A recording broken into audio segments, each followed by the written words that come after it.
మల్కా కొమరయ్య గారు బీజేపీ తరఫున అభ్యర్థి అయినా బీసీ సంఘాలను ఎట్లా పనిచేసినాం, ఆయన గెలుపు కోసం ఎట్లా కృషి చేసినాం, బీసీలంతా ఎట్లా ఏకమైన అనేది మనం చెప్పాల్సిన అవసరం లేదు కదా. రాజకీయ పార్టీలకు సిద్ధాంతాలకు భిన్నంగా అన్ని బీసీ జాకైతే ఆయన కోసం పనిచేసింది కదా.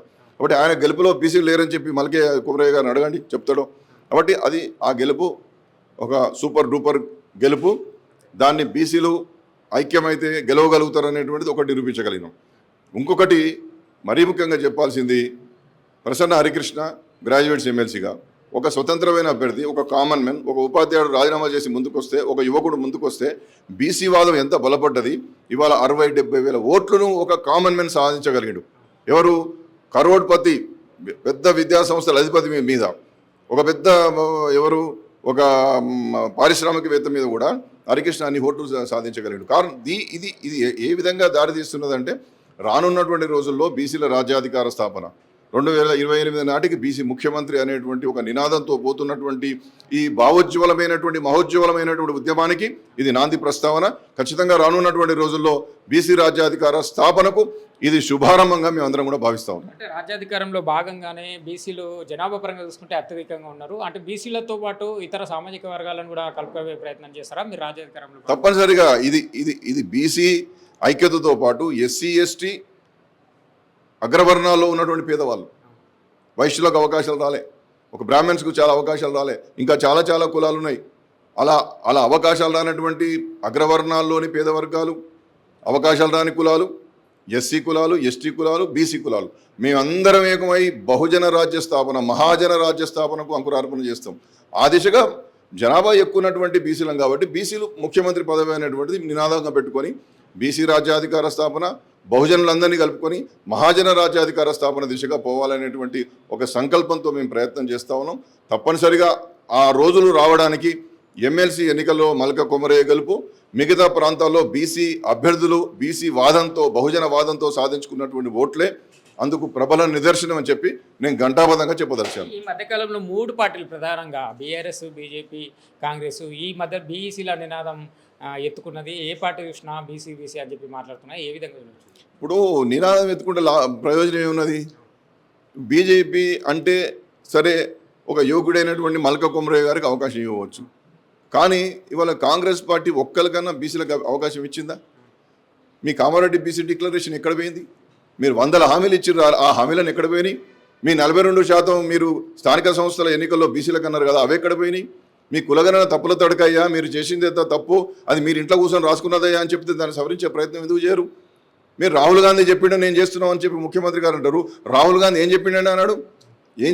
వచ్చి అధికారుల సెన్సెస్ కాదు, అధికారులు తయారు చేసిన క్వశ్చనర్ కాదు, ప్రజలలోకి పోయి ప్రజల నుండి అడిగి ప్రశ్నలు తీసుకొని ప్రశ్నలు తయారు చేసి ప్రజలకు అనుకూలమైనటువంటి కులగణన చేయమని చెప్పిండు. మీరేం చేస్తున్నారండి? మీ ఇష్టం వచ్చినప్పుడు అధికారులను పెట్టుకొని రూములలో కూర్చొని అయిపోయింది, కులగణన అయిపోయింది, 50 రోజులు చేసినాం, మేము దేశంలో రోల్ మోడల్. దీనికి రోల్ మోడల్ నువ్వు? తప్పులు చేయడంలో రోల్ మోడలా? డోకాబాజీ పనులకు రోల్ మోడలా? కామారెడ్డి డిక్లరేషన్లో చెప్పినటువంటి ఒక్కటి కూడా నెరవేర్చకపోవడం రోల్ మోడలా?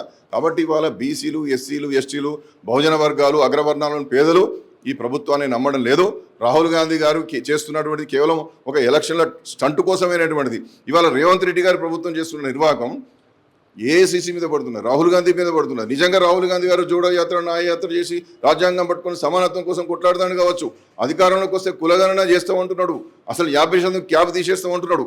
ఆయనకు నిబద్ధత ఉంటే ఉండవచ్చు, కానీ ఆయన చెప్పినటువంటి దాన్ని తూచా తప్పకుండా పాటించినటువంటి తెలంగాణ ప్రభుత్వం ద్వారా ఆ AICC, all India Congress committee భ్రష్టు పట్టుపోయే పరిస్థితి వచ్చింది.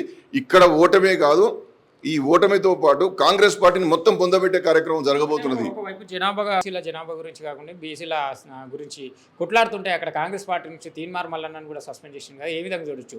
అదే వేరే సామాజిక వర్గం అయితే ఇదే విధంగా ఉండేదా? అదే కదండి, కోమటిరెడ్డి బ్రదర్స్ను ఒకనాడు పాల్వాయి గోవర్ధన్ రెడ్డి గారినో లేకపోతే ఇంకో పెద్ద మనుషులను, పెద్ద సామాజిక వర్గాలను ఇష్టం వచ్చినట్టు నువ్వు బీసీసీ అధ్యక్షుడు కొనుకొచ్చుకున్నావు, వాడిని మేము బీసీసీ అధ్యక్షుడు మేము లెక్క చేయం, వాడు బఫూన్ గాడు, వీడు దొంగ, వాడు లంక అని చెప్పి బీసీలు ఉన్నప్పుడు అడ్డగోలు తిట్టినటువంటి, లేదా ఈ రేవంత్ రెడ్డిని అడ్డగోలు తిట్టినటువంటి కోమటిరెడ్డి బ్రదర్స్ను కానీ, స్వర్గీయ పాల్వాయి గోవర్ధన్ రెడ్డి గారిని కానీ, లేకపోతే ఇంకా చాలామంది ఆ సామాజిక వర్గాలకు సంబంధించినటువంటి నాయకులు పీసీసీ అధ్యక్షుడిని, ముఖ్యమంత్రిని ఈనాడు గౌరవించలేదు. నోటికి వచ్చినట్టు మాట్లాడారు. మరి వాళ్ళకి ఎందుకు ఎక్స్ప్లెనేషన్ అడగలేదు?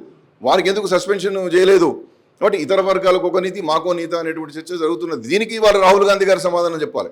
సామాజిక న్యాయం గురించి సమానత్వం గురించి మాట్లాడేటటువంటి రాహుల్ గాంధీ నాయకత్వం వహిస్తున్నటువంటి కాంగ్రెస్ పార్టీలో బీసీల పరిస్థితి ఏమిటి అని చెప్పి ఇవాళ ఆయన స్వతంత్రంగా ఎమ్మెల్సీకి గెలిచిండు, బీసీల కోసం కొట్లాడుతాడు. ఈ ప్రభుత్వం తప్పు చేసింది, నువ్వు మల్లన్న పిలిపించి మల్లన్న ఎక్కడ తప్పు జరిగిందంటే మాలాంటి వాళ్ళందరినీ తీసుకుపోయి కూర్చోబెడితే ఇక్కడ తప్పు జరిగిందంటే ఆ తప్పును రెక్టిఫై చేసి నిజంగా బీసీల సమగ్రాభివృద్ధి కోసం కృషి చేస్తుంటే కాంగ్రెస్ పార్టీ అనేటువంటిది నిజంగా సామాజిక న్యాయం కోసం పనిచేసినట్టు. ఎవడైతే బీసీల కోసం మాట్లాడుతారో, ఎవడైతే బహుజనుల కోసం మాట్లాడుతారో, ఎవడైతే ప్రజల కోసం మాట్లాడుతారో వాడిని ఎక్స్పెల్ చేసి తొలగించి వాళ్ళని కథం పట్టించి నువ్వు బీసీ వాదన లేకుండా బహుజన వాదన లేకుండా చేసుకుంటే ఇది సమానత్వం కలిగినటువంటి పార్టీగా దీన్ని చూస్తావా? కాబట్టి దాన్ని తీవ్రంగా నేను ఖండిస్తున్నా. మల్లన్న గారు ఆయన ఇవాళ ప్రెస్ మీట్ పెట్టి చాలా విషయాలు చెప్పింది కాబట్టి నేను ఇంకా ఎక్కువ ఎక్స్ప్లెనేషన్ పెద్దగా ఇవ్వాల్సిన అవసరం లేదు. బీజేపీ కూడా రాష్ట్ర అధ్యక్షుని పదవి బీసీకి అని అనిపిస్తుంది. ఇక్కడ అదేవిధంగా కాంగ్రెస్ పార్టీ ప్రభుత్వం ఏర్పడి దాదాపు 14 నెలలు గడుస్తున్న మంత్రివర్గం ఇంకా పూర్తిగా విస్తరణ చేయలేదు. అందులో కూడా బీసీలకు అవకాశం దక్కే అవకాశం ఉందా? ఎంతమందికి? ఇవాళ నేను ఒకటే అడుగుతున్నా అండి, ఇవాళ మొత్తం తెలంగాణ జిల్లాల్లో సంస్థాగతంగా ఉన్నటువంటి డిస్ట్రిక్ట్ కాంగ్రెస్ కమిటీ అధ్యక్షులు బీసీలలో ఎంతమంది ఉన్నారు? 50% ఇచ్చినావా? అవరంటే బీసీ డిక్లరేషన్ నువ్వే చెప్పినావు కదా ఇస్తామని, ఇచ్చినావా? ఇవ్వలేదు కదా. మహేష్ గౌడ్ అంటే ఆయనను సీనియారిటీ మీద దానికి ఉన్నటువంటి అర్హత ద్వారా ఇచ్చారు. అంతకుముందు పొన్నాల లక్ష్మి గారు, అంతకుముందు డి శ్రీనివాస్ గారు ఉన్నారు, అంతకుముందు కేశవరావు గారు ఉన్నారు. ఒక పరంపర. కానీ కొత్తగా డీసీసీ అధ్యక్షులు ఎంతమంది ఇచ్చినావు?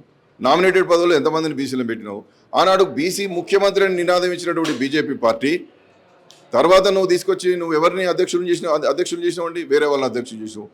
అంటే బీసీ ముఖ్యమంత్రి అభ్యర్థి ఎవడైతాడు? బీజేపీ అధ్యక్షుడు ఉన్నటువంటి నాయకుడు ముఖ్యమంత్రి అవుతాడు. అంటే దానికి దీనికి పొందడం లేకుండా ఇవాళ మళ్ళీ కూడా వేరే కేంద్ర మంత్రివర్యులే అధ్యక్షులు కొనసాగుతున్నారు. ఇదిగో అదిగో ఈటల రాజేందర్ అని, ఇదిగో మన బండి సంజయ్ అని, ఇంకో ధర్మపురి అరవింద్ అని చెప్పి బీసీలకు ఇవ్వబోతున్నాం అని మట్టి మాటలు చెప్తారు. కానీ ఒక అధ్యక్షుని పెట్టలేనటువంటి పరిస్థితుల్లో ఇవాళ అంత జాతీయ పార్టీ ఎందుకున్నది? మోడీ గారే మాకు బీసీ అని చెప్పుకునేటటువంటి పార్టీలో మీరు అధ్యక్షులను పెట్టరా మీరు? కాబట్టి ఇది చాలా దుర్మార్గం. బీజేపీ పార్టీని కాంగ్రెస్ పార్టీని నమ్మే పరిస్థితులు ఎవరు లేరు. కాబట్టి బహుజన రాజ్యాధికార స్థాపన దిశగా పెద్ద ఎత్తున ఉద్యమము, మేధావులు, విజ్ఞులు, పట్టభద్రులు, చదువుకున్న వాళ్ళందరం కూడా ఏకమవుతున్నాం. రానున్నటువంటి రోజుల్లో ఈ సిద్ధాంత భావజాల ప్రచారంతో బహుజనవాదం, బీసీవాదం చాలా బలంగా ఉన్నది అని చెప్పి ఈ ఎమ్మెల్సీ ఎన్నికలు రుజువు చేసినాయి. ఆ దిశగా మేము ముందుకు పోతున్నాం. అదే రేపు జరగబోతుందని చెప్పి నేను మనం చేస్తున్నాం. ముందు ముందు మీ కార్యాచరణ ఏంది? మీతో పాటు బీసీలతో పాటు వేరే వర్గాలను, వేరే కులాలను కలిసి వస్తాయా, కలుపుకొని? అన్ని 130 కులాలతో పాటు ఎస్సీలు, ఎస్టీలు, మేధావులు, విజ్ఞానవంతులు, అగ్రవర్ణాల్లో ఉన్నటువంటి పేదవాళ్ళందరినీ కలుపుకొని పెద్ద ఉద్యమం నిర్మిస్తాం. సిద్ధాంత భావజాల ప్రచారం చేస్తాం. యువతను ఉద్యమంలో ఆకర్షితులను చేస్తాం. సామాజిక ఉద్యమాల నుండి రాజకీయ ఉద్యమం వైపు, రాజ్యాధికార సాధన వైపు, రాజ్యాధికార కాంక్ష వైపు ఈ ఉద్యమం పోతుంది. ఇది ఆషామాషిగా తీసుకున్నటువంటిది కాదు. మేమేదో అనామకులం కాదు. మేము కూడా చాలా పెద్ద పెద్ద పోస్టులు చేసి వచ్చిన వాళ్ళం. వాటిని అన్నింటి పక్కన పెట్టి పదవులను కాదని, పదవులను తోసి రాజని, ఇంకా పదవులు ఏ రాజకీయ పార్టీలు అవసరం లేదని బహుజన రాజ్యాధికార స్థాపన లక్ష్యం కోసం మేము ముందుకు వచ్చినాం. ఈ దిశగా ఇంకా సమగ్రంగా మేము రానున్నటువంటి కార్యాచరణ అంతా కూడా తర్వాత ప్రకటిస్తాం.